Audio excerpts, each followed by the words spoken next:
Le F, un pas de casque, est propulsé par service d'outils FGL, votre stratégie gagnante pour les produits Makita, DeWalt et Milwaukee.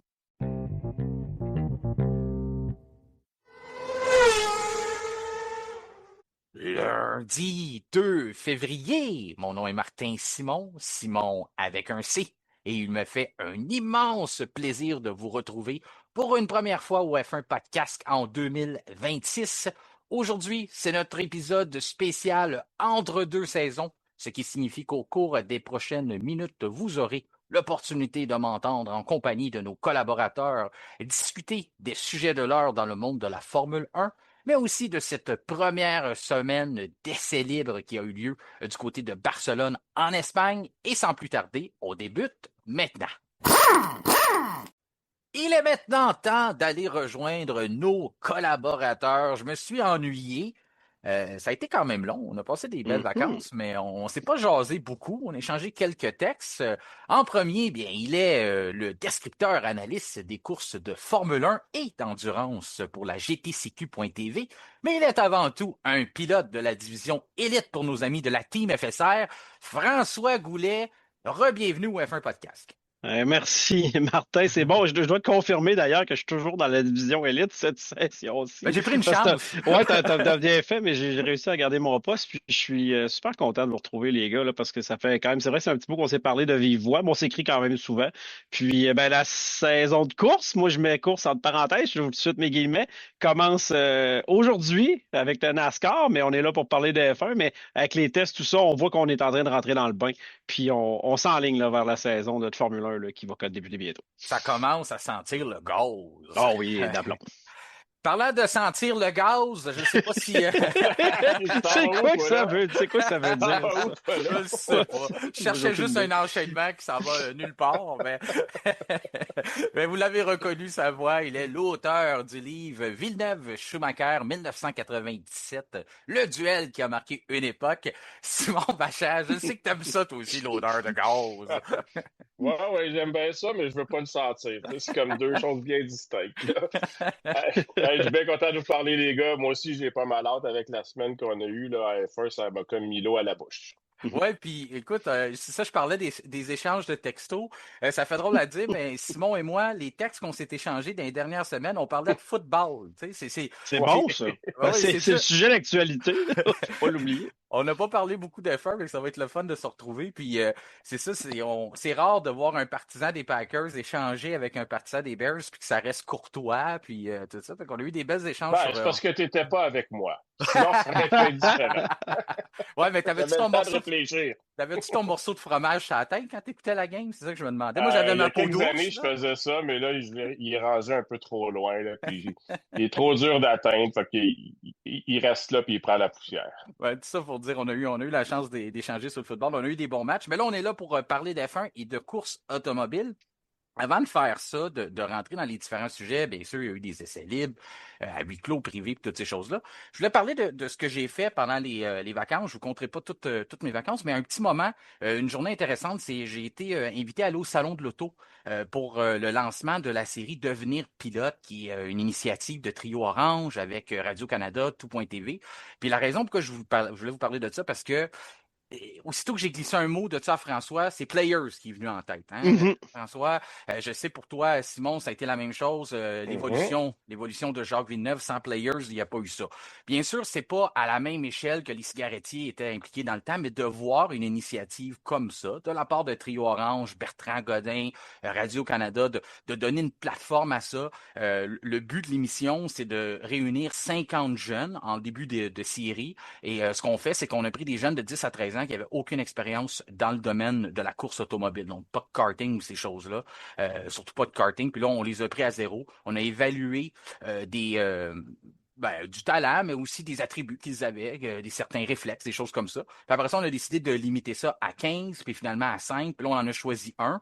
Et puis le prix derrière ça, c'était de lui payer une saison complète en karting et de l'emmener au championnat canadien qui se déroulait la saison dernière directement ici au Québec chez SH Karting. Donc, c'est ça que la série fait, dans le fond. Ça présente l'évolution, ça le dit bien, devenir pilote, mais ce que ça prend, le travail à l'arrière de ça, le budget aussi, de voir quelqu'un, une entreprise qui est prête à encadrer un jeune. Mais j'ai trouvé que c'était osé, mais que c'était une fichue de bonne idée. De dire, on va prendre quelqu'un qui est à la base, puis on va lui montrer ça, puis on ne se laisse pas beaucoup de temps pour l'emmener. Ça a l'air de rien, là.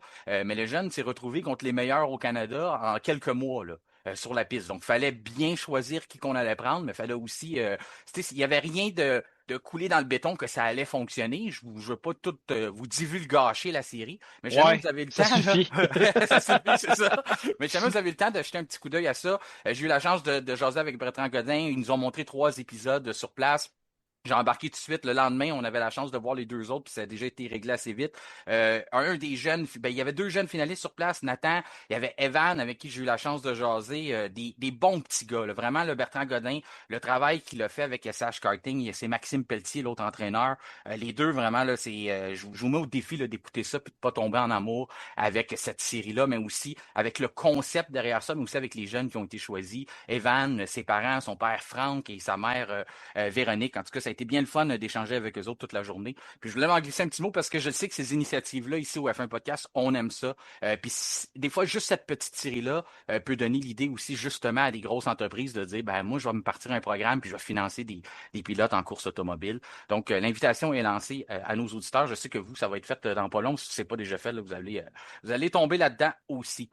Maintenant, parlons avant de parler des essais libres, je veux parler des livrées. Il y a eu quelques lancements déjà qui ont été faits. Euh, j'ai été un peu surpris de voir que les voitures sont restées un peu pareilles, même si on a changé le concept, les couleurs ont resté quand même assez semblables. Je sais que c'est de l'esthétique, mais c'est quand même intéressant. Les gens aiment ça, discuter de ça. Puis, ce qui m'a surpris, c'est qu'il y a un sondage qui est sorti, qui a été fait par Planète F1, qui demandait aux gens qui a la plus belle livrée. Et moi, ma grande surprise, c'est pas celle-là que j'avais. Puis c'est pour ça que j'ai décidé de vous en parler. Je sais peut-être que j'ai mal vu ou quoi que ce soit. Vous me direz si vous êtes d'accord avec ça. Le sondage rapporte que la plus belle livrée serait à 27% la Ferrari. Êtes-vous d'accord Oh, avec ça? je vais me prononcer en Oui, premier. oui, Non, vas-y. Non, hein? non, non, je ne suis pas d'accord avec ça. J'aime le concept que la Ferrari essaie de rejoindre un peu le look qu'elle avait dans on va dire l'époque Niki Lauda, là. Mhm. Mais n'empêche, on dirait que la seule tâche, désolé de dire ça, la seule tâche dans la Ferrari, c'est, puis je sais que c'est un commanditaire, mais c'est le logo HP. Je trouve que ça jure dans Le le look de la bleu. Ferrari. Puis avec la F1 moderne, le look qu'elle a, cette F1 moderne-là, le blanc-rouge m'attire moins un peu. Donc, personnellement, ma livrée préférée n'est pas la Ferrari et c'est pas dans mon top 3 non plus. Donc, c'est pour ça que je suis un petit peu surpris. Mais c'est sûr qu'il faut pas oublier qu'il y a tellement de fans de Ferrari autour de la C'est ça. planète qu'il y a peut-être un petit Ouais, biais là, à Ouais. un quelque part bon à cet point. égard-là. Ouais. Ben, c'est exactement ça. Je me suis dit, est-ce que c'est justement, tu fais bien de l'apporter, le fait qu'il y a une grosse base partisane puis que les gens n'ont pas été capables d'être nécessairement, d'aller de la bonne façon, de, oh, ben, moi, c'est mon écurie, fait que c'est elle que je trouve la plus belle. C'est correct, les goûts sont dans la nature. Mais j'ai Mhm. quand même été surpris parce que oui, c'est un look rétro, puis je suis content, François, que tu te prononces en premier. On n'en avait pas parlé de ça. Puis, je sais que, à quel point tu aimes les vieilles livrées Ferrari. Je dis, Ah ah, oui. peut-être que François, c'est le bon candidat qui va dire, ben oui, c'est un coup de circuit, c'est super bien réussi. Ton côté, si tu avais à choisir la plus belle livrée là, de ce qui a été présenté, il y en a quand même depuis le début de la. Il y en a un, deux, trois, quatre, cinq, six. Il y en a 7 qui sont sortis Mhm. sur les 11. Ton côté, Simon, est-ce que ça a éveillé la nostalgie, toi, le blanc et le rouge? Oui, puis c'est pas la plus belle, mais dans mon cas, c'est la deuxième. Donc, tu OK. sais, elle est dans mon top 3. Elle n'est pas extraordinaire, là, on s'entend. Je trouve que c'est beaucoup mieux réussi que l'année dernière. Donc, tu sais, c'est Oui. déjà un gros plus. Tu sais, le blanc est mieux intégré. Puis moi, comme François, là, tu me vends un look rétro. En plus, Ferrari des années 70, Niki Lauda, Gilles Villeneuve, Mhm. Jody Scheckter. Tu sais, c'est sûr que je vais aimer ça. Et le logo de Hewlett Packard, je le vois quasiment pas personnellement, donc il me dérange pas. Ah, il me Toi, gosse plus, moi, c'est ça. ouais, je reviendrai plus tard avec des choses qui me gossent sur d'autres voitures, là, mais Ou dans des celui-là, là, voitures? ça jure pas, je trouve. Fait que, non, je trouve que c'est assez bien réussi. Et ça garde quand même le classique look Ferrari. Là. Tu sais, il y a Mhm. souvent eu des touches de blanc sur la Ferrari, donc faut pas penser que c'est une nouveauté qu'on n'avait jamais vue auparavant, mais pour moi, c'est encore le rouge qui ressort majoritairement. Donc, c'est une Ferrari, puis elle est jolie malgré tout. Je vais vous donner le classement qui est sorti, puis je pense que ça va aller avec l'argument que François a apporté, qu'on dirait que plus que la base partisane est grande, plus qu'on a eu des votes. Ferrari est arrivé premier, on l'a dit. Mercedes deuxième, Red Bull troisième. Audi quatrième, on salue notre collaborateur Pascal Loyer-Durand. Ensuite, Haas, suivi de Alpine, et la dernière, c'est la Racing Bulls. Moi, je suis pas en désaccord avec la Racing Bulls, même si je la trouvais très belle la première version. Je trouve qu'on l'a un peu simplifié cette année, moins de détails. La Alpine, moi, je l'aime, mais je sais que Simon, toi, l'agencement du rose et du bleu, c'est pas ta tasse de thé. Non. Moi, personnellement, j'ai trouvé que Haas a frappé un bon coup. A fait une très belle voiture. La livrée de la Haas, oui, elle est blanche avec du rouge, tout ça. Moi, je l'ai trouvée très belle. Red Bull aussi, je trouve qu'on a frappé dans le mille. Mercedes, elle est belle aussi. Mais j'ai envie de vous demander, vous, si vous en aviez une à choisir, ou peut-être un petit top 3 rapide, quelle livrée a le plus attiré votre attention jusqu'à maintenant? Vas-y, On commence François en par qui, premier. là? Ouais, vas-y. Écoute, j'ai donné quand même des grosses notes à beaucoup d'écuries. Puis il y en a certaines sur lesquelles je suis comme revenu un peu en les voyant sur route. Mais je dois dire une chose, la Mercedes m'attire particulièrement. Je trouve son look très agressif. J'aime les genres de rectangles gris là, argentés sur le côté, Un la petit ligne look verte. Adidas. C'est Ouais. ça, un peu dans ce genre-là. Je trouve Mhm. elle fait c'est très agressif comme look et j'adore ça. J'avais donné également une très forte note à Red Bull. Écoutez, j'avais un nom en tête lorsque j'ai vu la voiture Red Bull, c'est David Coulthard. Oui. Tu sais, Mhm. ça fait très. On revient aux sources de Red Bull. J'avais peut-être été un peu plus critique envers Racing Bull, mais après, je me suis ravisé là-dessus. Je trouve que la Racing Bull aussi est très belle. Mais j'ai donné une très forte note à Haas aussi. Je pense qu'on était d'accord, les gars, sur la page de Fin Podcast sur Facebook. La Haas a su intégrer ses couleurs. Le logo du Gazoo Racing qui est là, qui fit parfaitement avec les couleurs d'origine de Haas. Écoute, je trouve qu'à date, les voitures, premièrement, sont superbes, là, peu importe laquelle. Là. C'est très dur de mal faire. Le look du design des voitures d'entrée de jeu est vraiment bonne. Donc, je vais dire mon top 3 comme ça. Là. Mercedes, je vais dire Mercedes, Red Bull, Haas. Mais imaginez-vous, là, on n'a même pas encore vu la Aston Martin qui risque d'être Exact. extraordinaire. Ouais. Déjà qu'on la trouvait belle avant, là, avec les lignes que Newey nous a dessinées. Là, j'ai bien hâte de voir. Donc, à date, c'est ça mon palmarès. Mais je suis quand même assez satisfait. Mis à part la Audi, euh, je reviens encore sur ce qu'on a discuté la saison dernière, puis avec Pascal surtout, cette fameuse séparation de couleurs sur le côté, là, moi, ça passe moins bien. Fait Mhm. que j'ai de la misère à comprendre qu'ils sont quatrième, mais tu parles de bassin de popularité, donc voilà.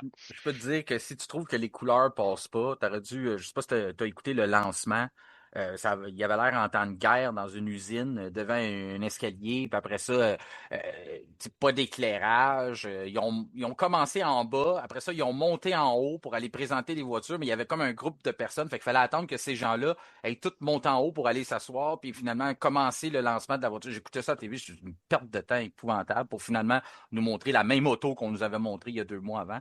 En tout cas, Mhm. disons que ça n'a pas aidé mon jugement sur l'auto. De ton côté, Simon, la plus belle que tu as trouvée, est-ce que c'est la Ferrari ou Non, non, non? Ferrari, c'est la deuxième, et vous OK. allez être très surpris parce que c'est une des voitures qui me laissait vraiment de glace, là, les années passées.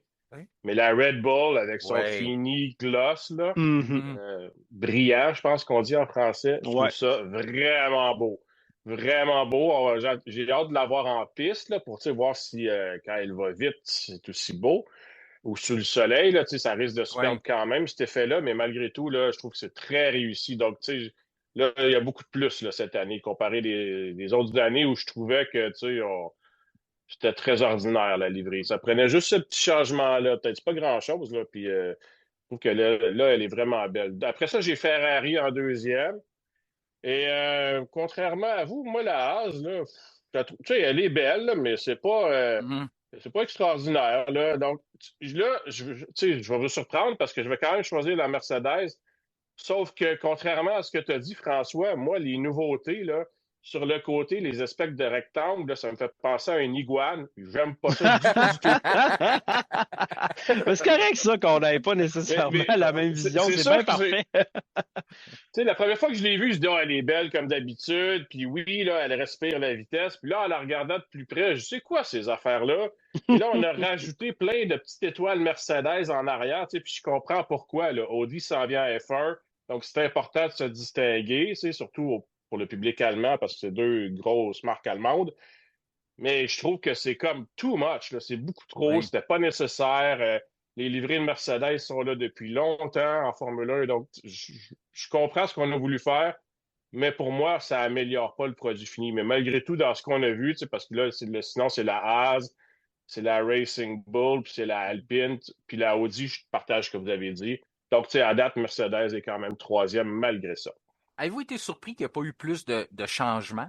Parce que souvent, des fois, quand on arrive dans un nouvel ère, on pousse un peu plus parce que les livrées ressemblent beaucoup à ce qu'on avait déjà établi l'année dernière. Est-ce que vous Ça prend attendez? une loupe, là, des fois, pour voir les différences. Ouais. Bon, ouais, non, Ben, c'est vraiment semblable. les commanditaires, s'ils sont les mêmes, on n'a pas énormément non plus de marge de manœuvre à Au cet moins, on a égard-là. recouvert le noir. Là. Il y a beaucoup moins de noir. Là. Tu sais, même Mercedes, c'est de la peinture. Donc, on en a vu. On n'a pas vu encore les autres voitures. Pour les gens qui se demandent les prochaines dévoilements de voitures qui s'en viennent, on a un calendrier qui a été publié aujourd'hui pour l'entièreté du mois de février. Vous avez aussi les prochains épisodes du podcast. Vous avez bien sûr les deux. Il y a 6 jours d'essais libres qui s'en viennent encore. La série Netflix à la fin du mois, Drive to Survive, saison 8. Déjà, c'est incroyable. Hein, ça, déjà saison 8. Donc, ça, vous pouvez aller voir le reste, là, parce qu'il en reste Cadillac au Super Bowl.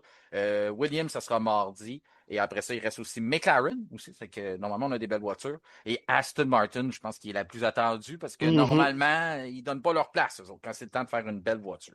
Parlons des essais libres maintenant. Ça a fait jaser beaucoup. Nous autres, vous avez vu, on a eu une approche différente au podcast parce que ma façon de voir ça, c'est que ce qui est important, c'est du kilométrage dans ces séances d'essais-là. C'est pas nécessairement les temps, c'est pas nécessairement qui est plus rapide, oui, bien sûr, faut aller chercher certains résultats, mais c'est surtout pour les écuries, encore plus avec la nouvelle ère, avec les moteurs, avec les nouvelles monoplaces, avec l'aérodynamique active. Donc, il y a beaucoup de nouvelles technologies. Donc, c'est important, justement, d'accumuler des tours. C'est pour ça que vous avez vu sur la page de F1 Podcast, on vous a donné des comptes rendus sur les tours accumulés, le millage fait par les différentes écuries, mais aussi ce que ça donnait au cumulatif pour le manufacturier du moteur, bien sûr, parce que c'est des nouveaux moteurs cette saison. Ça me faisait un peu rire, là, moi, quand je vois des gens commencer à faire des dessins, puis regarder des lignes, puis regarder l'aileron avec quasiment au lancement, puis regarder ça. On le sait tous, là, on va être unanime, d'après moi, ici aujourd'hui, que les voitures qu'on a vues cette semaine auront probablement pas grand-chose en commun avec ceux qu'on va voir dans les dernières journées d'essai à Bahreïn à la mi-février. Donc, il va y avoir énormément de changements. Les pontons vont changer, les ailerons vont changer. À la base, c'était surtout d'aller chercher du kilométrage. J'ai envie de commencer par le fait qu'on dit que les absents ont toujours tort. Donc, commençons avec Williams, qui n'a pas pu se présenter pour ces jours d'essai-là. Il faut savoir que sur les 5 jours, chaque écurie avait le droit d'en choisir 3. Il n'y avait pas de limite après ça par le nombre de programmes qu'on pouvait faire, le nombre de kilomètres qu'on pouvait compléter dans la journée. C'était tout ce que tu peux rouler, le nombre de tours que tu peux faire, ben, c'était à volonté. Il fallait juste que ta voiture soit capable de le prendre. Mais à ce moment-là, Williams est arrivé à zéro. Là. On a fait 0 millage sur notre monoplace 2026. Simon, je vais commencer avec toi. Ton opinion envers ça, envers le fait que Williams n'a pas pu se présenter pour ces séances d'essai libres-là. Ouais, ben inquiétant. C'est inquiétant, on n'a pas le choix de dire ça. Et surtout, tout au long de la semaine, on lisait les déclarations d'ingénieurs d'autres écuries, puis ce qui revenait souvent, c'est que le temps de piste, ça ne se remplace pas. Fait que je veux bien croire, là, James Valls, pour qui j'ai beaucoup de respect, de dire que pour lui, ça c'était pas un gros bonus, puis ça valait pas le déplacement. Reste que les autres ont pu tourner, puis tourner, puis tourner, puis lui, ben, il va attendre à Bahreïn, lui étant à l'écurie Williams. Donc, tu sais, je pense que c'est quand même décevant aussi quand on tient compte du fait qu'ils ont été parmi les premiers Williams à tout arrêter le développement en 2025 pour se concentrer sur 2026 et d'arriver puis de donner l'impression, parce que je veux quand même attendre avant de frapper très fort, on ne sait jamais, là, on pourrait avoir des surprises aux essais de Bahreïn, mais ça donne l'impression qu'ils n'étaient pas prêts. Et ça a ouvert aussi à plusieurs rumeurs. Bon, certaines ont été confirmées. Puis, bon, évidemment, quand tu fais pas des bonnes communications, et des fois, le sujet prend de l'amplitude et on est obligé de revenir un peu en catastrophe parce qu'on n'avait pas prévu cette mauvaise les mauvaises relations publiques que ça allait donner de ne pas se présenter à Barcelone. C'est-à-dire qu'on a été obligé un peu de corriger la catastrophe. Je pense que c'était mercredi. Parce que là, on avait des questions sur est-ce que c'est parce qu'on ne passe pas les crash tests? Est-ce que c'est parce que la voiture est trop lourde? Puis là, tu sais, il y a eu certaines confirmations, puis d'autres sur le poids. Tu sais, c'est comme si on n'a pas vraiment la réponse. Donc, on comprend entre les lignes que ce serait oui. Mais si tu ne tournes pas en piste, tu ne sais pas où couper.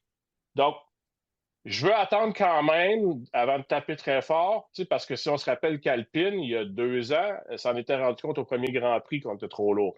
Là, ils ont le temps de le faire. En tout cas, ils ont le temps. Ils ont plus de temps. Mais reste que je trouve ça quand même inquiétant. Et ça paraîtrait pas bien. Moi, ce que je trouve contradictoire là-dedans, c'est que c'est deux problèmes normalement qui ne vont pas ensemble. Un, tu es trop lourd, puis deux, Oui, tu ne passes pas effectivement. les tests de collision. Normalement, c'est parce que tu as poussé trop la limite que justement, tu n'es pas capable de rencontrer les exigences de sécurité par la FIA. Parce que ça, c'est pas mal. Là, on les a passés, les fameux tests. Là. Finalement, on a le droit de rouler. On va avoir notre lancement de la voiture. C'est comme un nouveau départ. Mais moi, je suis vraiment dans l'idée, dans l'école de pensée, comme Simon a mentionné. Tu ne vas pas récupérer ce temps-là. Donc, c'est perdu pour Williams. Si on regarde, là, maintenant, j'ai envie de savoir, François, as-tu vu la situation de la même façon? OK, on dit on va faire de la simulation, on va faire d'autres choses. Mais moi, je trouve que le message que ça envoie, à tes commanditaires de ne pas être là, même si les livrets officiels n'étaient pas là, puis c'était pas télévisé, puis toutes ces choses-là. Sauf que quand même, en tout cas, c'est pas un bon message que tu envoies, mais Carlos Sainz, il doit-tu se dire, lui, qu'est-ce que j'ai fait de signer là? En tout cas, comment tu vois ça, toi, François, de ton côté, le fait que Bon, Williams n'est pas là? ben, je vois ça d'un œil plutôt négatif. Je pense que la façon, le mot que Simon a utilisé était quoi? Inquiétant? C'est Pas ça que tu as inquiétant. dit, Oui, hein? oui. Même chose, puis j'avais, moi, quand j'ai entendu ça, j'avais vraiment une impression de déjà vu, puis vous allez comprendre, hein, les gars, Mhm. on parle, je pense, en 2018, si je me trompe pas, que la Williams, quand Padillo est arrivé là, après avoir quitté Mercedes, que la Williams n'était pas prête. Oui. Et enfin, qu'on est déjà passé par là il y a presque une dizaine d'années, là, un peu moins de ça, 8 ans. Puis, comme Simon aussi l'a évoqué, on a tellement peu de temps en essai sur piste maintenant dans la F1 moderne. Et on parle souvent de l'époque de Jacques Villeneuve, on aime ça le ramener. Le nombre de kilométrages que Jacques Villeneuve avait réussi à faire dans sa Williams, qui plus est, euh, avant d'arriver dans la saison 96, là, il n'y avait pas de limite à ce moment-là, comment les écuries pouvaient tourner. À cette heure, ces tours-là sont comptés et ils sont tellement minimes. Même un pilote d'essai n'a n'a pas le temps de rouler, là. C'est pas vraiment un travail maintenant, un pilote d'essai, là, dans une écurie. Donc, ce temps-là qui est si précieux et si peu disponible, lorsqu'on n'a pas l'occasion d'en profiter, oui, c'est inquiétant. Ça donne pas une belle image de ce que Williams est censé apporter. Puis surtout dans cette nouvelle réglementation-là, on sait qu'il y a beaucoup d'incertitudes à droite, à gauche. Donc, euh, en, en bout de ligne, sérieusement, j'ai hâte de voir comment Williams vont faire pour rebondir de ça parce que Mhm. oui, c'est inquiétant. Puis, j'ai de la misère à justifier cette absence-là.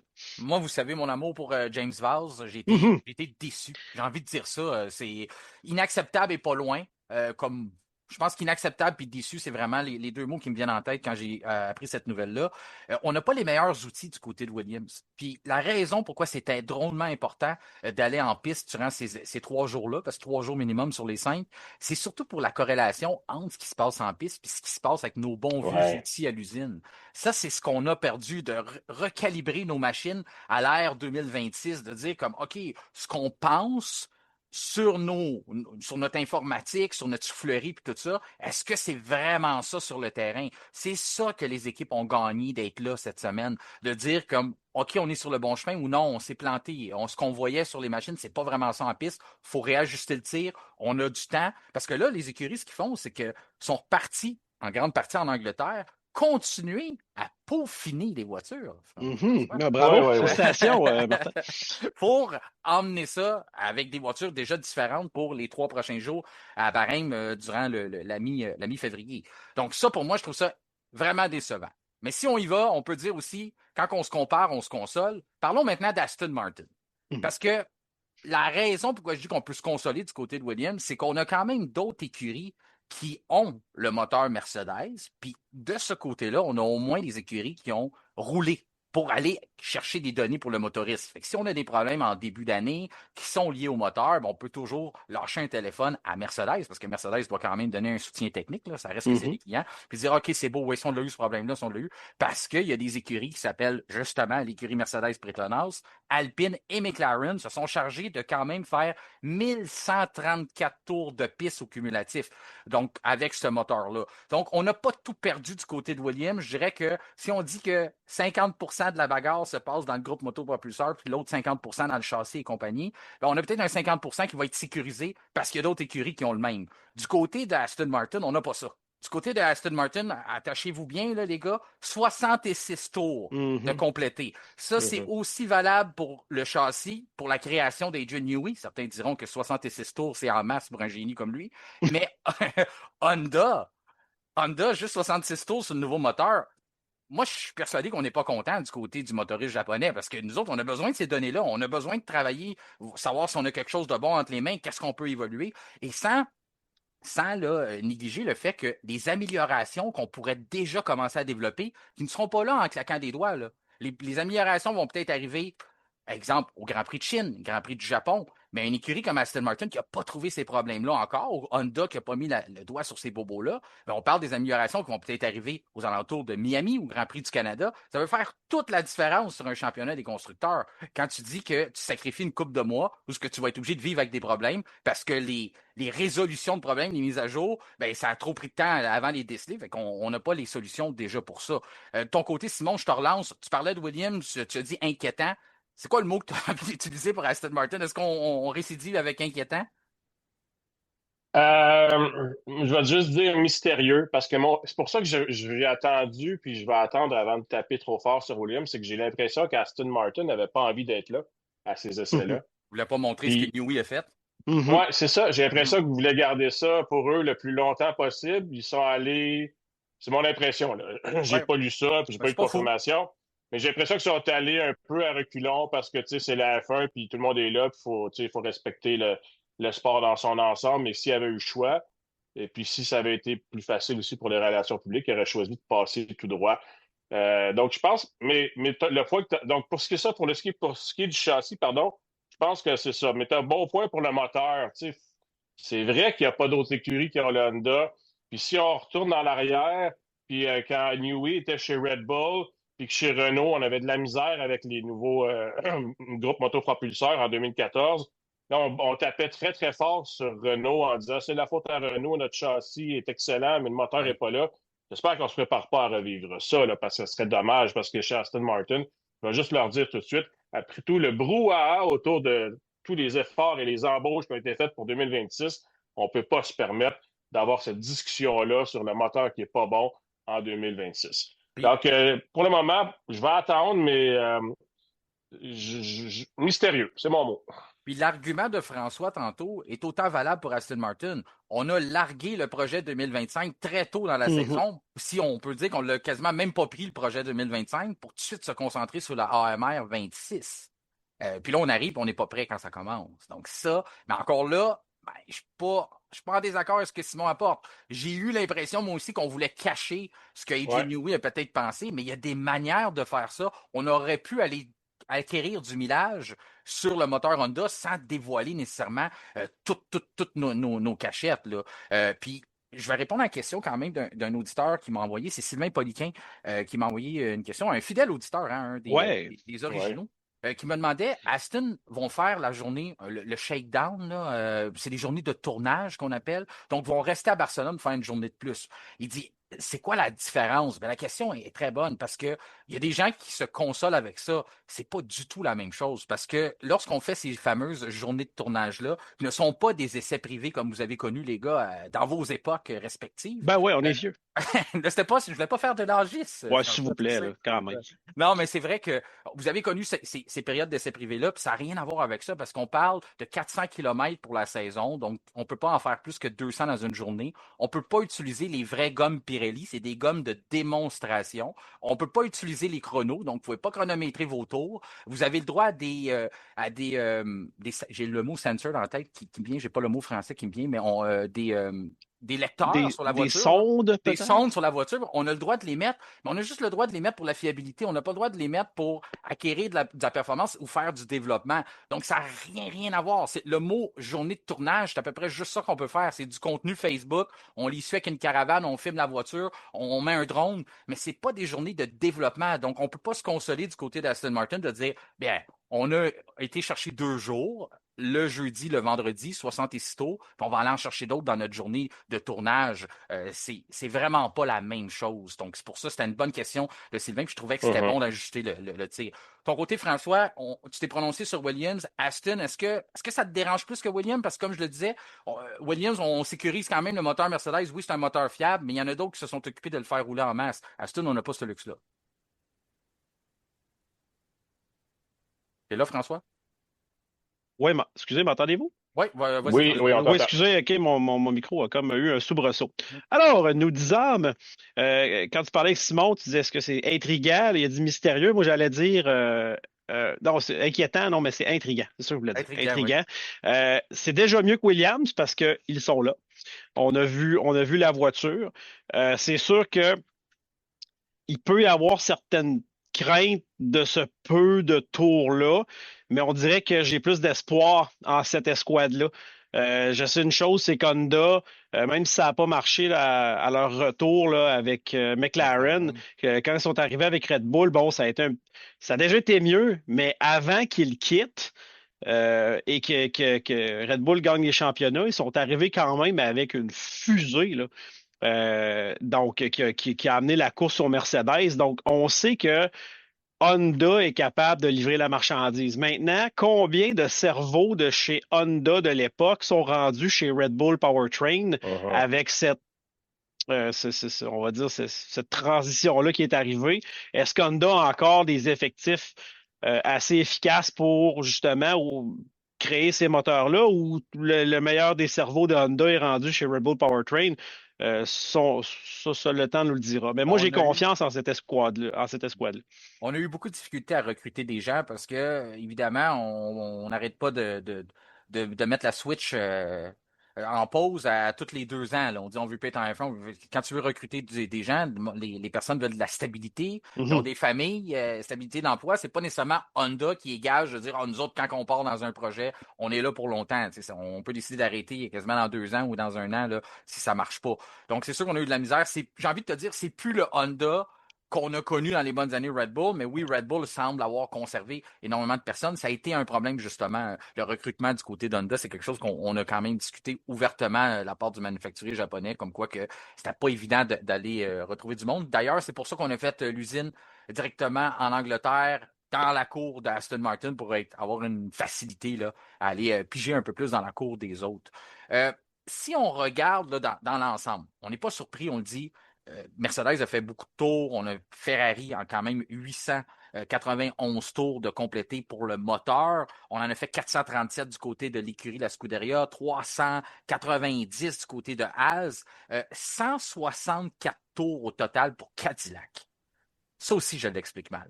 Ça fait Mhm. longtemps qu'on se prépare là. On arrive, on n'a pas été capable de faire plus que 164 tours. C'est pas un problème de moteur, c'est vraiment un problème de voiture. C'est surprenant qu'on n'a pas été capable d'aller en piste plus longtemps ou d'être capable justement de conserver notre voiture-là et de faire un peu plus de millage. Je vais avec toi, François, sur celle-là.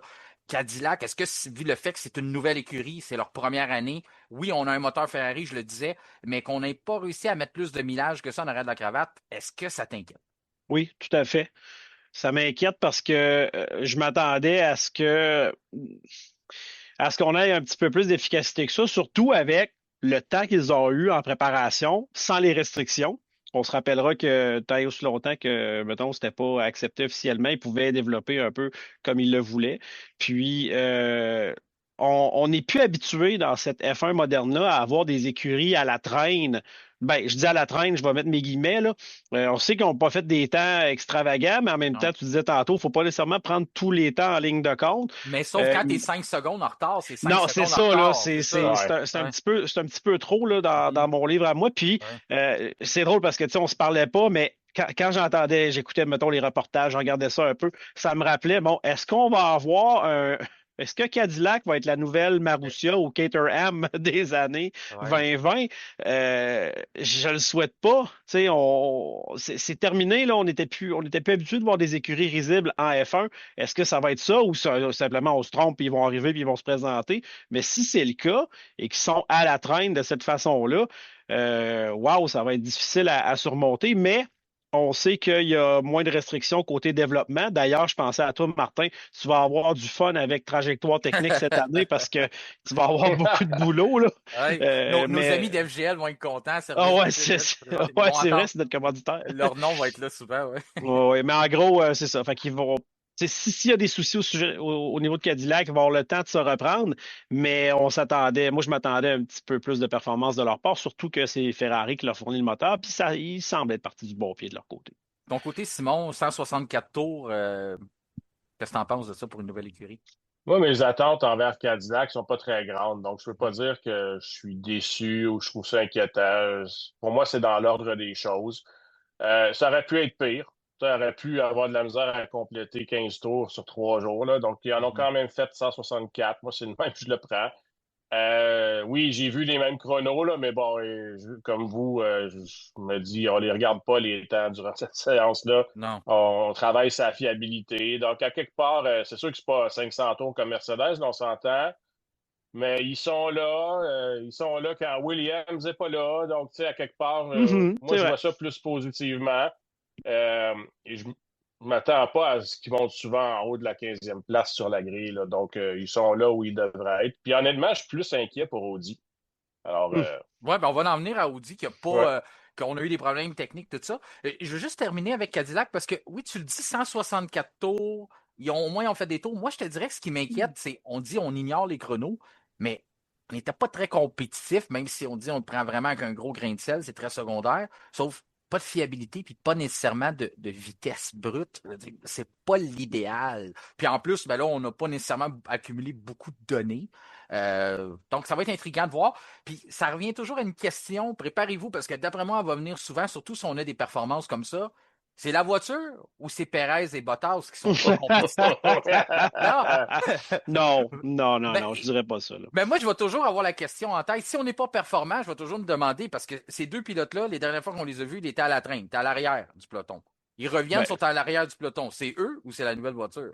Ça va toujours être Bottas, quand difficile. il était avec Mercedes, il était quand même encore rapide. C'est quand il Ouais. est arrivé dans une voiture de milieu fond de grille que là, oui, il était à la traîne. Ben, Perez, on a vu vraiment, on avait un comparatif ouais. plus exhaustif.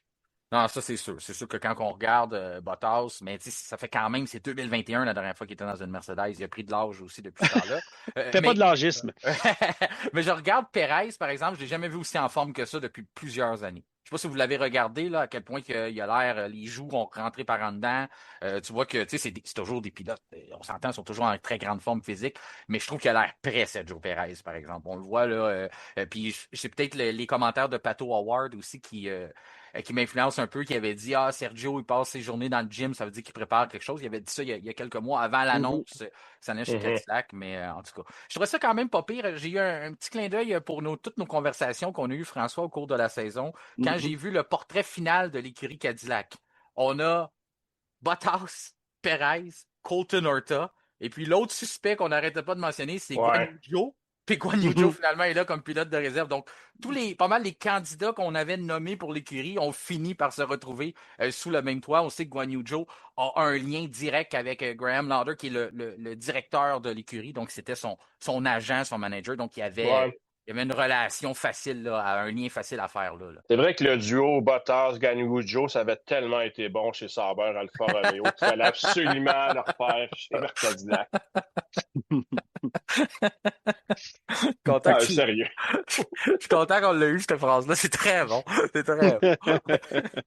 C'est juste que je trouve ça un peu décevant quand je vois que patron d'écurie il embauche le gars parce que c'est aussi ça, l'agent du pilote. Là. C'est ça le critère numéro un. Là, tu sais. C'est des choses qu'on a longtemps reproché à Briatore. Là, tu sais. Fait que là, j'aime moins ça. Là. La seule chose positive qu'on peut dire de Joe, c'est que ça fait 1 an qu'il travaille avec le moteur Ouais. Ferrari en tant que pilote de réserve là-bas. On sait que c'est plus le même moteur, mais il y a des choses qui sont quand même semblables. Ça reste un moteur italien.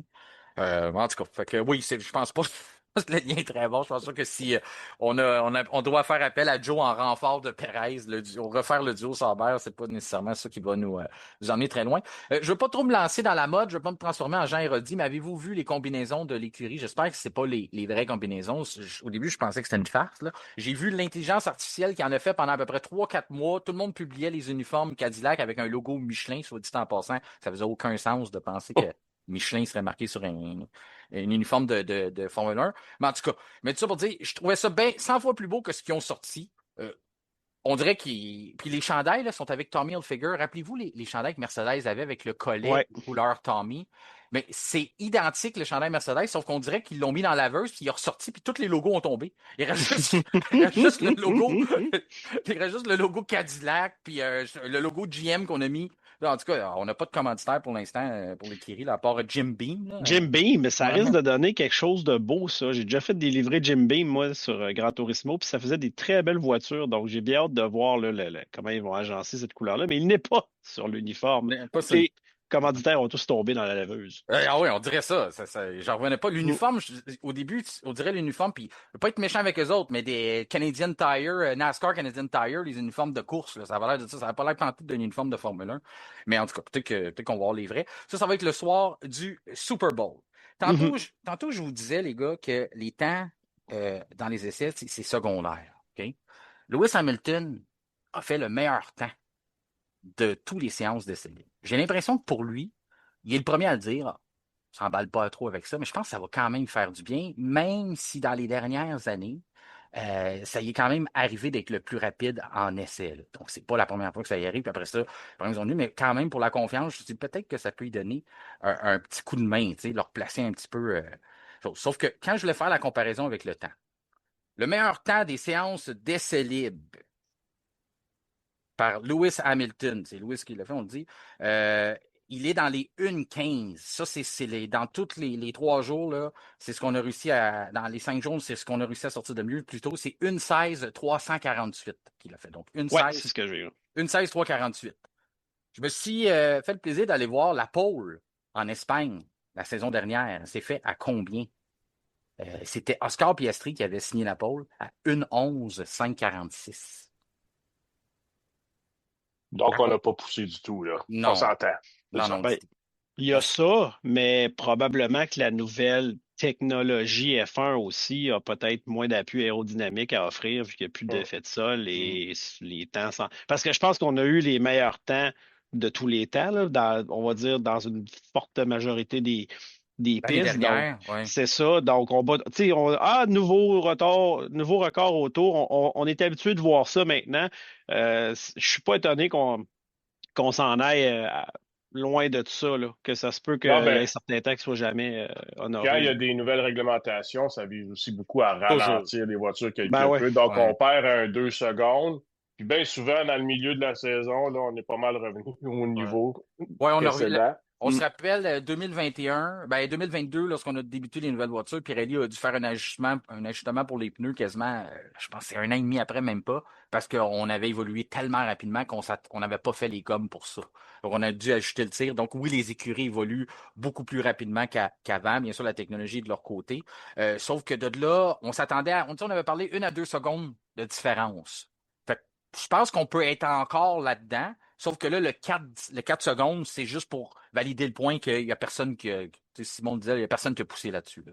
Et C'est ça. je peux pas croire que c'est tout ce qu'on avait dans le ventre du côté Sûrement des. pas, là. Donc, c'est ça. C'est un gros écart là, entre la pole de l'année dernière et même les poles des années d'avant. Donc, je le répète là, pour les gens qui n'ont pas compris. 1,11 546, c'était la pole de l'année dernière. Et le meilleur temps des essais, c'était 1,16 348. Donc, quand même un gros écart. Si on parle du reste là, pour les tours qui ont été complétés pour le reste des écuries, moi, je suis agréablement surpris de Red Bull. On sait qu'on a entendu des histoires d'horreur, Red Bull Ford, on ne sait pas où on s'en va, une compagnie de boissons énergisantes qui décide de faire son propre moteur, ensuite s'associe à Ford pour le volet électrique. On sait que maintenant, c'est rendu 50-50 moteur thermique plus le volet hybride.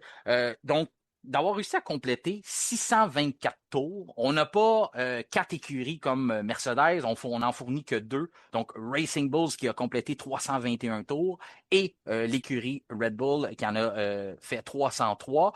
On a été amputé un petit peu parce qu'il y a eu une sortie de piste de la part de Isaac Hadjar qui faisait ses débuts chez Red Bull, qui faisait des bons temps, des temps quand même assez compétitifs selon la masse. Mais avez-vous été surpris de Red Bull? Est-ce que pour vous, c'est un départ positif? Parce que, on va se le dire, on a besoin d'eux pour avoir une bonne saison de F1 quand même. Là. On ne peut pas juste se fier nécessairement sur Mercedes et Ferrari. On l'a vu l'année dernière. Là. Je commence avec toi, Simon. Red Bull, pour toi, est-ce que ça a été la surprise des essais libres? Je pense que oui. Oui, sincèrement, je faisais partie de ceux là, qui étaient très sceptiques, moi. Et on va attendre de voir la suite, là, mais c'était un excellent début, je trouve. Pas eu d'ennui mécanique, d'ennui de moteur, là, ou de bloc trop propulseur là, à première vue. Donc, tu sais, on n'a pas entendu parler à part la sortie d'Adjar puis le fait qu'il a fallu faire venir des pièces de l'Angleterre, pas rien de négatif là, durant ces essais-là. Alors, je pense que puis le groupe motopropulseur, ben, jusqu'à maintenant, il inspire confiance. Donc, c'est déjà pour moi un excellent départ. J'oublie pas, par contre, que quand on a fait le lancement à Détroit, le patron de Ford a dit on va dominer. Puis Laurent Mekies s'est passé après, puis il a dit ouais, ça va être un petit peu plus difficile que ça. Là. Fait que, je pense qu'il est réaliste à quelque part, mais c'est normal que les écuries veuillent baisser les attentes. Là. Mais, bon. Ouais. Sincèrement, le fait qu'il ne soit pas relégué parmi les derniers puis qu'il soit fiable, on verra pour la performance. Je pense que c'est déjà un excellent départ. Déjà, on voit Audi, on était seul. De notre côté, Ouais. bien sûr, c'est pas pareil. Il n'y a pas 2 écuries. On en a complété 240 du côté du géant allemand. On en viendra à Audi parce que je sais que tu veux en parler, Simon. J'y vais avec toi, François. Ford, Red Bull, est-ce que tu avais des attentes ou comme un peu tout le monde, avec ce qu'on entendait, ben, il y avait raison de se poser des questions. C'est quand même un projet très audacieux de la part de Red Bull, mais d'arriver à compléter 624 tours, pas nécessairement d'ennuis là, qui ont attiré l'attention. On a eu un peu, je pense, Liam Lawson a donné un petit problème, mais même ça, on n'a pas vu, ça n'a pas été catastrophique comme on s'attendait. D'ailleurs, ça ne l'a pas été pour vraiment personne. Là. On n'a pas vu des explosions, même si on ne nous le montrait pas à la télévision. Là. On n'a pas vu des moteurs sauter et ces choses-là. On a vu des voitures arrêtées. Mais 624 tours pour Red Bull Ford, pour toi, est-ce que c'est mission accomplie? Je dirais que oui. En fait, c'est un peu où je les attendais. Tu sais, j'avais Ouais. pas des grosses attentes, mais non plus, je pensais pas que ça allait être catastrophique du côté de Ford. Juste pour rassurer Simon, le boss de Ford, là, eux autres, ils sortaient d'un visionnement du fameux film Ford contre Ferrari. Donc, il était Ouais. craqué, comme on dit. Puis Laurent Mekies, lui, ben, il se rappelait un peu les bonnes vieilles années de BAR là, au début, qui ont dit qu'ils gagneraient leur Ouais. premier Grand Prix. Donc, il savait comment tempérer ses propos. Ouais. Mais non, mis à part ça, blague à part. Ford tu sais, Ford, c'est quand même un géant de l'automobile, donc ils ont quand même une idée ou deux de ce que peut être, on va dire, leur responsabilité par rapport à Red Bull Powertrain pour fabriquer un groupe motopropulseur qui est efficace. Red Bull Powertrain, écoute, c'est quand même, ils n'ont pas commencé avant hier, là. Ça fait quand même quelques années là, qu'ils travaillent sur ce projet-là. Ils ont des bons Ouais. cerveaux, comme on en parlait tantôt, qui viennent de chez Honda et peut-être même d'ailleurs. Donc, euh, moi, sont exactement un peu où je les attends. Puis je suis content de voir là qu'il y a quand même une belle collaboration. J'ai eu la chance de voir une vidéo, je sais pas si vous avez vu ça, les gars, là. Ah Max oui. Verstappen et Arvid Lindblad qui Ouais. ont conduit toutes sortes de voitures Ford là, Des classiques, sur là. une centaine d'années. Arvid Lindblad, qu'on voit qui a brûlé une clutch d'une vieille Ford. Ah, c'est Pour... très bon. Ouais, On c'est voit, extraordinaire. on voit que le contenu Ford avec Red Bull, ça va nous donner des très, très bons Ouais, vidéos. c'est ça. J'ai pensé à toi, François, dans cette vidéo-là. Je voulais te l'envoyer. Je suis content que tu l'as vu. C'est quand Oh, ouais. Verstappen, il choisit l'auto de rallye pour l'accélération en Ben oui, commençant. hey, regarde, Ouais. là, c'est sérieux. Verstappen a fait des choix là, tellement Ouais. judicieux. Lindblad est allé avec des choix Une peut-être Mustang Boss.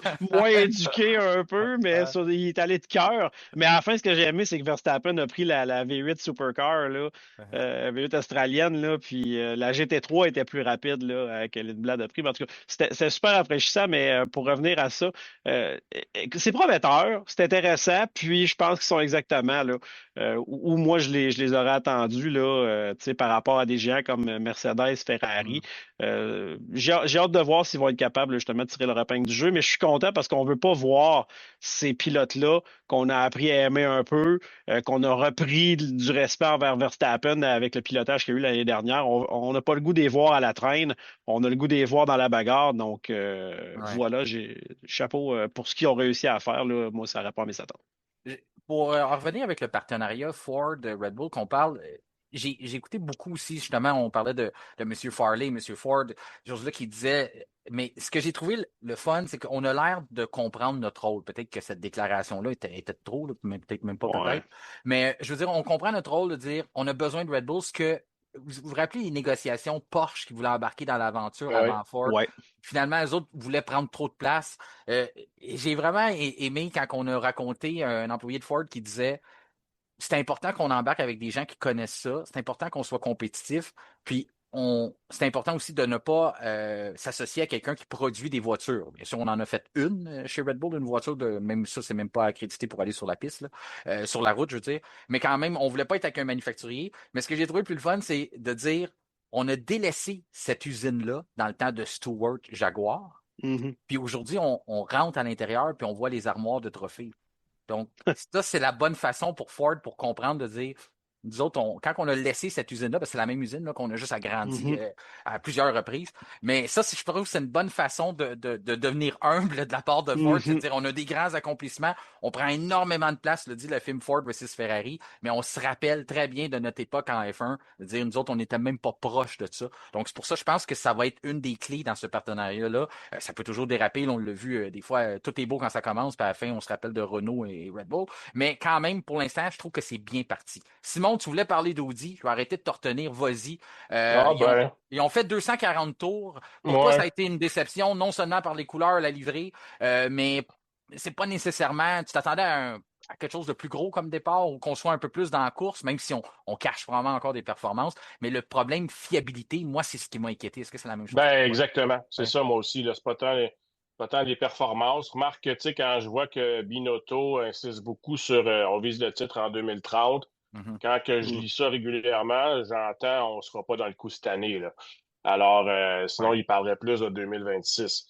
Donc, ça m'inquiète d'une part. Et à la suite des tests de cette semaine, on a eu beaucoup d'ennuis, des voitures qui arrêtent régulièrement en piste. Et on a l'impression qu'on se cherche un peu. Alors, évidemment, c'est à ça que servent les essais. Et ce qui arrive à Audi, j'ai l'impression que ça inquiétait l'ensemble des écuries, alors que dans une grande proportion, ça s'est bien passé. Pour Audi, ça s'est passé plus ou moins bien, peut-être comme ils s'attendaient. C'est sûr que pour eux aussi, c'est un nouveau moteur, tu sais, avec Mhm. c'est beaucoup de nouveautés peut-être, mais il y a tellement du monde compétent à la tête de ça que moi je garde confiance. Mais là, peut-être qu'en début de saison, on va être les derniers en avant de Cadillac. Là. C'est l'impression que j'ai. Ouais, qu'on n'aura pas nécessairement le départ escompté. Là, comme tu dis, Ouais, exact. ça va prendre quelques saisons avant qu'on soit capable de se positionner, du moins. Ton côté, François, Audi, ça t'inquiète ou pour toi, Mhm. c'est les débuts d'une écurie en F1, c'est pas facile, hein? Même si on a Ben, beau le répéter, là, c'est ça. La c'est. route est longue. Ouais. Pour une écurie comme ça, c'est sûr, comme vous l'avez dit, il y a du bon monde en arrière de ça. Donc, c'est Oui. prometteur, sauf que il y a tellement de chemin à faire, surtout lorsque tu as un moteur qui part de rien. Là. Eux autres, c'est vraiment comme du début. Là. C'est pas comme Red Bull Powertrain qui ont un peu de travail derrière eux. Donc, c'est sûr que Audi, il- le plus proche qu'ils ont eu dans les dernières années, c'était de l'endurance. Donc, tu sais, sont pas à la hauteur de des autres moteurs F1 qui y a autour d'eux. Mais c'est quand même un géant d'automobile. Ils ont eu du succès dans certaines autres catégories. Donc, oui, il faut faire confiance au processus, puis attendre un petit peu là, qu'il livre la marchandise. Mais j'aimerais ça, par exemple, puis je lève la main là-dessus, qu'on n'abandonne pas trop vite. Là. Tu sais, mettons que c'est pas Ouais. à la hauteur de leurs attentes, qu'on dise pas, qu'on mette pas à la porte Mathieu Binotto ou Whitley, ou, tu sais, Ouais. Mhm. Ah oui. qu'on attende un peu, puis qu'on fasse écouter, là, donnez-nous le temps, là, parce que c'est un projet de longue haleine. Surtout qu'eux qui sont pas là depuis le début. Hein. Au début, les premiers chefs d'orchestre là, du projet Audi ont été remerciés. Puis là, après ça, on s'est tourné vers Binotto, Jonathan Whitley. Whitley est arrivé au 1er avril 2025. Ça fait pas longtemps qu'il est là. Puis Binotto est arrivé peut-être quelques mois avant lui. Donc, c'est pas non plus, ils sont pas là depuis les premiers jours du projet. Moi, ce que j'ai trouvé inquiétant, vous avez sûrement entendu parler, puis on a eu des questions, justement, des questions de plusieurs auditeurs sur ce sujet-là, fait que je voulais en parler. Ça va nous donner notre première chronique trajectoire technique que François parlait tantôt, présentée par Service d'outils FGL, une compagnie de 3 générations, une compagnie entièrement québécoise, qui vous propose la réparation d'outils, mais aussi pour les achats d'outils neufs comme Makita, DeWalt ou Milwaukee, ou toutes les bonnes marques. Si vous n'êtes pas sûr, là, ils l'ont en stock. Bon, posez-vous pas de questions, ils ont pas mal de tout, ils vont être capables de vous aider à faire un choix judicieux. Si on regarde la polarisation autour de la technologie des nouveaux moteurs. Vous avez entendu, là, il y a une controverse qui entoure Red Bull et Mercedes parce qu'on fait quelque chose à l'intérieur de la chambre à combustion, du moteur thermique, puis on n'aime pas ça.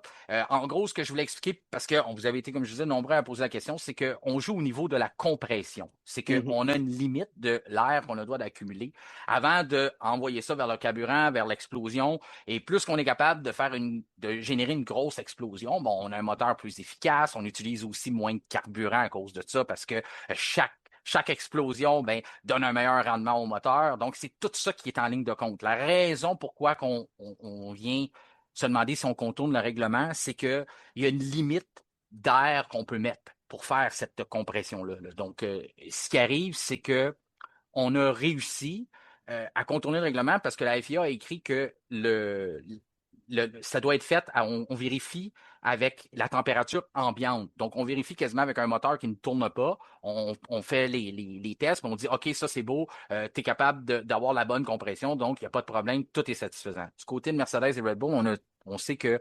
notre matériel va prendre de l'expansion. On va réussir à dissiper un peu les pièces, donc grossir la chambre et réussir à accumuler plus d'air pour provoquer une plus grosse explosion. Donc, c'est ce qu'on fait. Moi, je trouve ça très, très intelligent de la part qu'on a compris ça, parce qu'on a dit, c'est correct, vous faites le test arrêté, mais nous, quand on va être arrêté, on va être conforme, mais quand la voiture va marcher, parce que plus souvent qu'autrement, c'est ça, hein, c'est ça le principe d'un moteur, ça chauffe, ça fonctionne.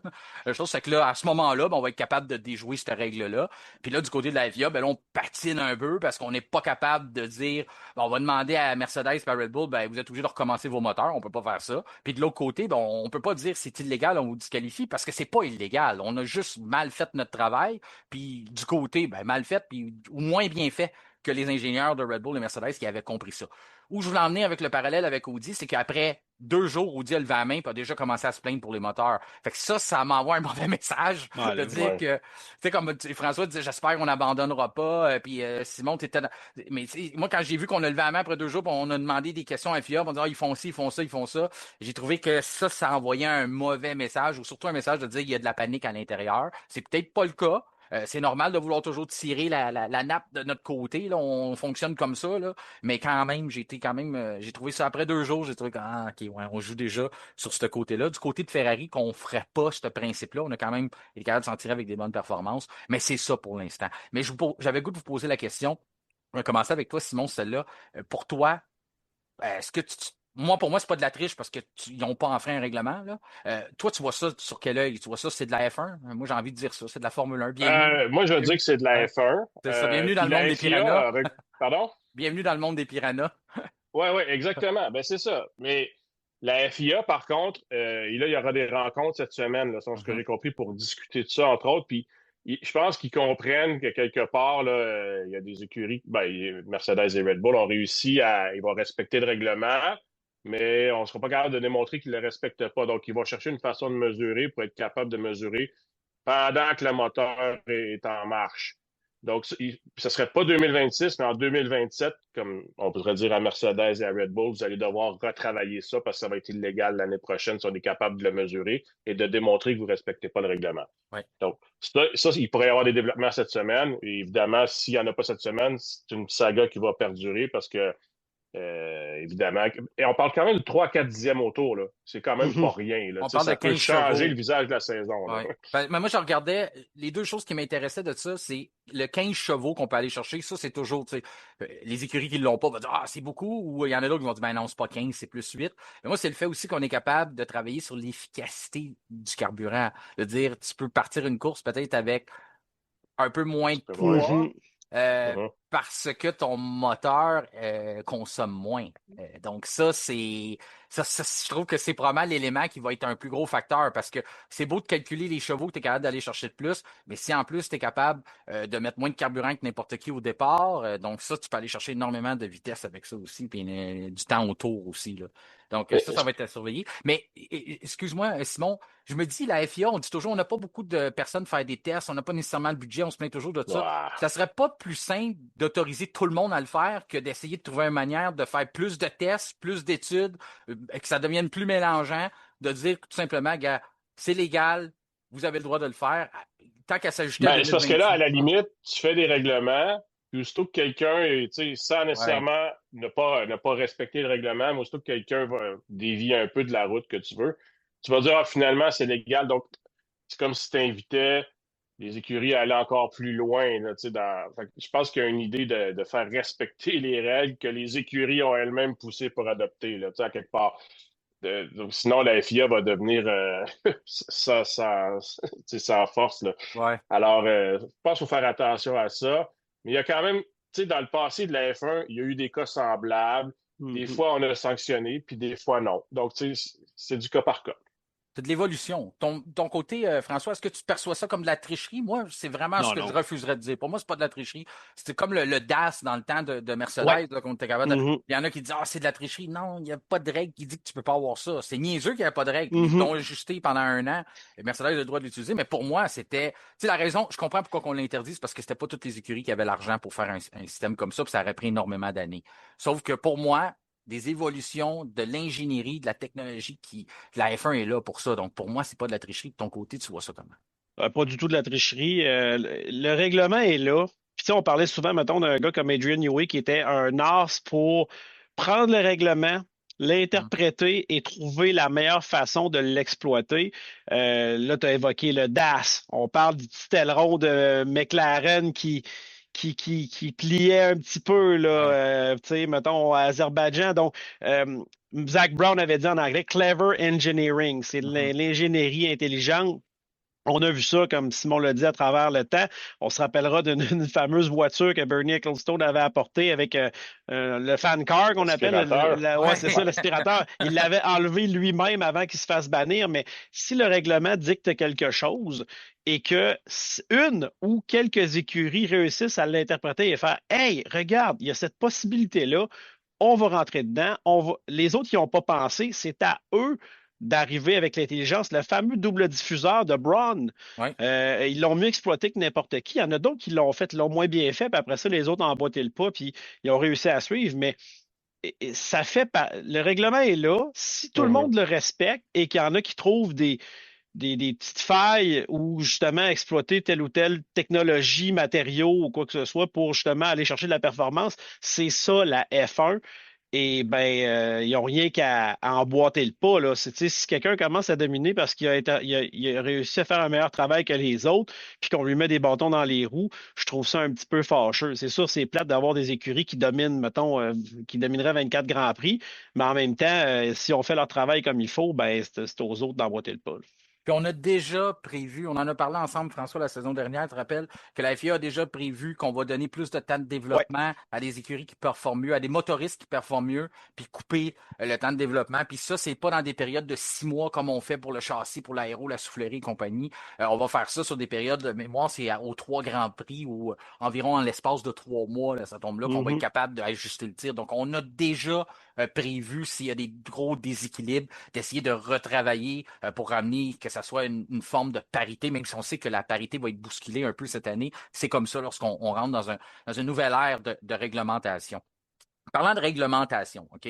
J'ai reçu, ça fait beaucoup jaser, j'ai reçu des questions sur Valtteri Bottas qui va devoir servir une pénalité de 5 places à cause d'un contact avec Kevin Magnussen à sa dernière course, donc il y a plus d'1 an, puis c'était au dernier Grand Prix de l'année à Abu Dhabi. Il y a des gens qui sont pas contents de ça. Ils trouvent que c'est pas correct.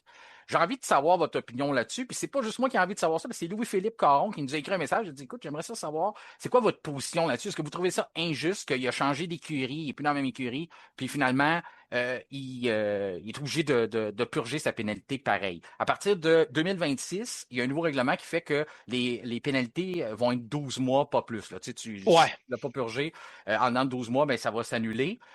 Sauf que, comme lui, ça a été fait avant que le règlement rentre en vigueur, ben, on peut pas utiliser ce règlement-là, donc il doit la purger. Moi, j'ai envie de vous dire que quand j'étais plus jeune, j'ai fait des niaiseries sur un scooter avant d'avoir un permis de conduire. Mm-hmm.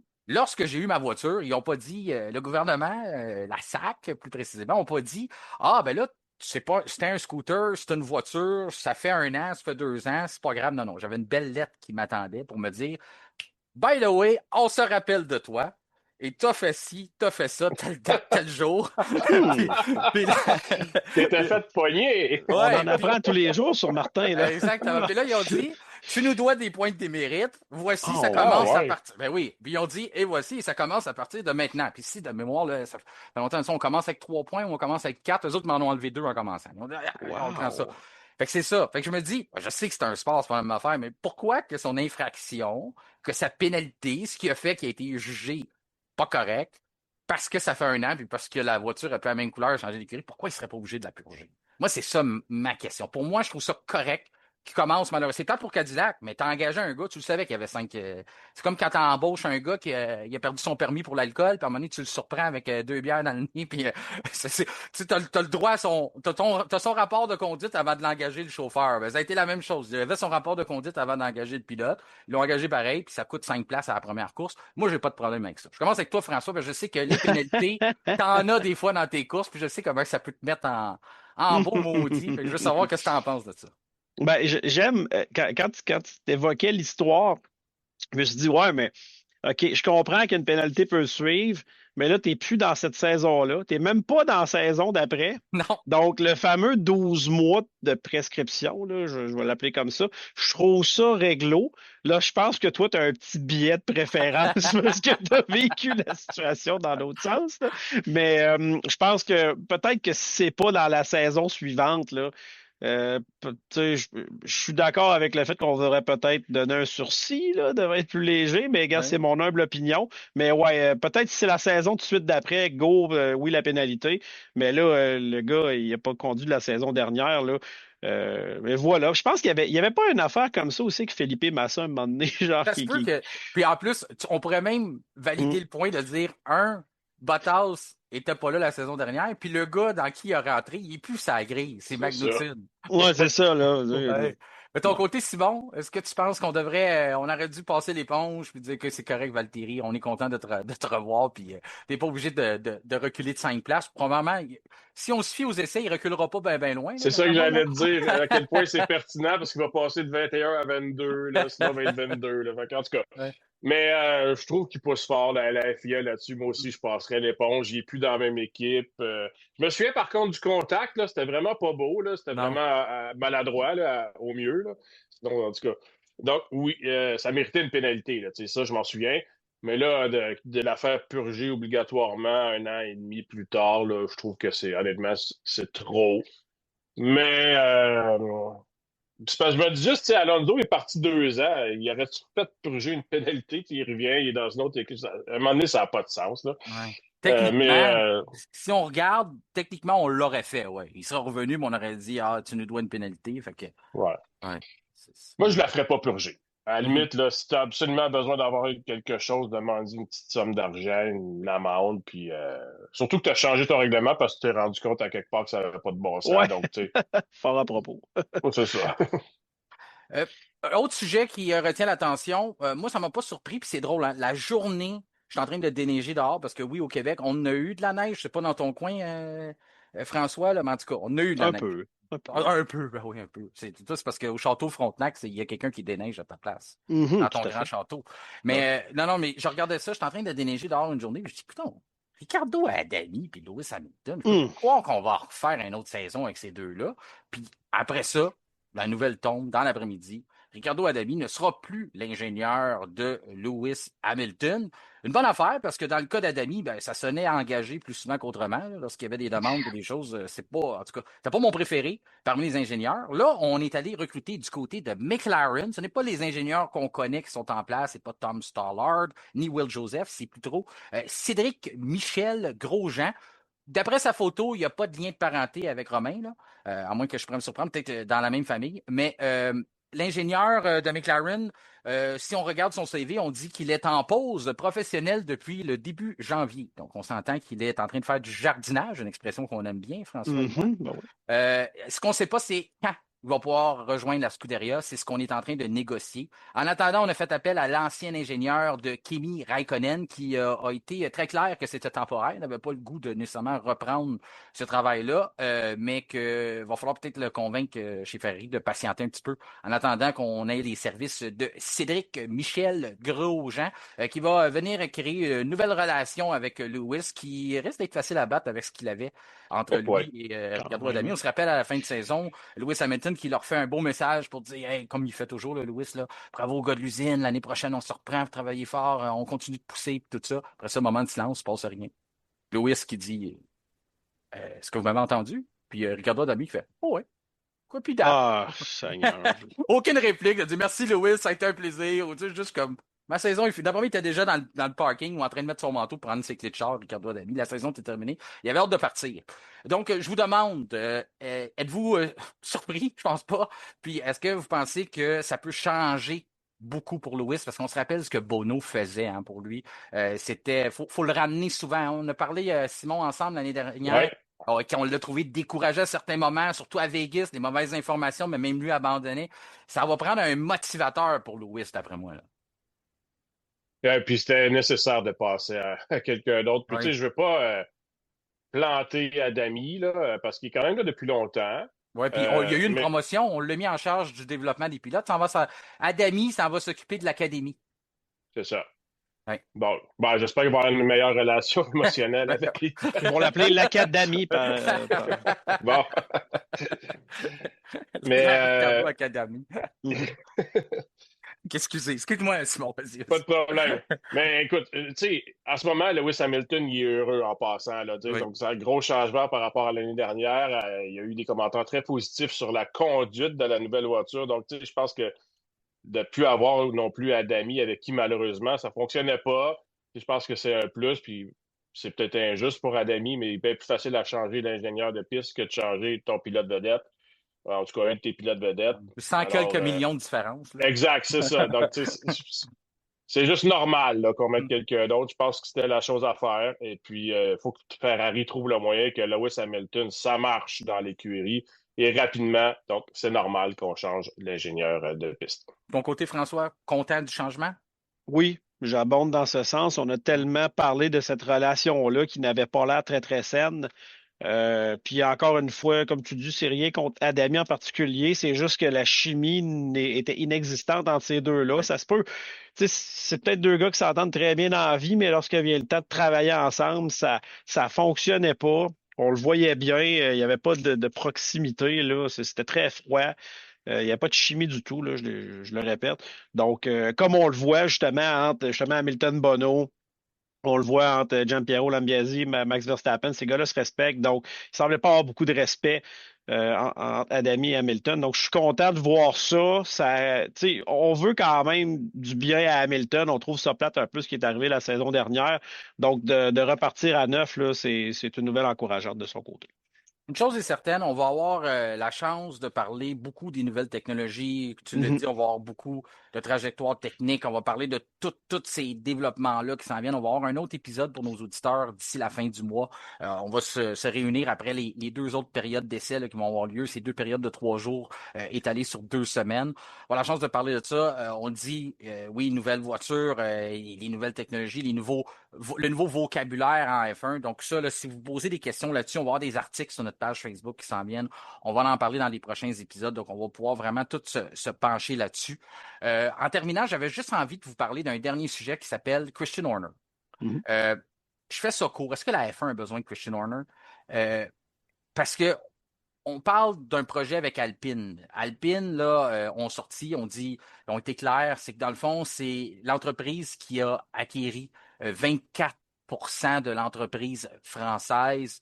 Il y a de ça quelques années, on se rappelle, là, c'est un consortium avec Pat Mahomes, il y a Rory McIlroy qui est là-dedans, Travis Kelce, des joueurs de football de la NFL, il y a Anthony Joshua, le boxeur, donc plusieurs vedettes là-dedans. Donc Alpine a dit oui, il y a des pourparlers avec Christian Horner, mais c'est pas Alpine qui fait ça, c'est pas Renault. Il parle directement avec cette entreprise-là pour essayer justement de récupérer 24%. Il dit qu'il n'a pas tout complété, veut revenir dans les paddocks. Donc, en terminant, là, je sais qu'on n'a pas, je veux pas nécessairement qu'on s'étale là-dessus, mais c'est une question qui venait des auditeurs aussi de dire, est-ce que la F1 a besoin de Christian Horner? Croyez-vous à son retour? Puis est-ce qu'on a besoin de lui? Je commence avec toi, François.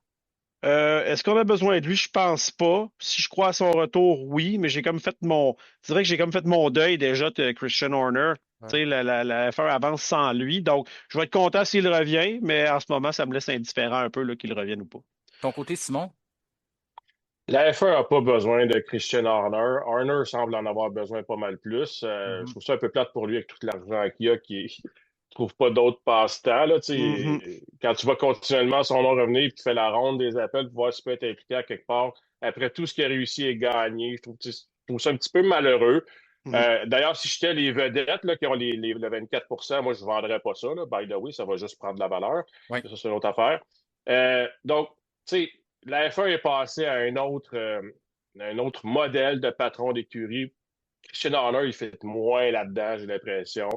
Puis je trouverais ça dommage aussi s'il revenait puis si ça allait pas bien pour lui. Tu sais. Mhm. Fait que, à quelque part, moi, je m'ennuie pas personnellement de Christian Horner. C'est pas que je l'aimais pas, là, mais je m'en ennuie pas non plus. Donc, on n'a pas vraiment besoin de lui. Puis d'ailleurs, si ça va bien chez Red Bull Powertrain, j'ai hâte d'apprendre dans quelques années à quel point son départ a été un changement dans la modification, tu sais, de ce qui se passe chez Red Bull actuellement. Dans Parce que là, on a l'ambiance. l'impression que quand il est parti, ça s'est mis à bien aller. C'est Mhm. peut-être pas ça, mais c'est l'impression que ça donne actuellement. Donc, tu sais, on n'aura pas le portrait avant quelques années, là, évidemment, mais Ouais. ça m'inquiéterait ça.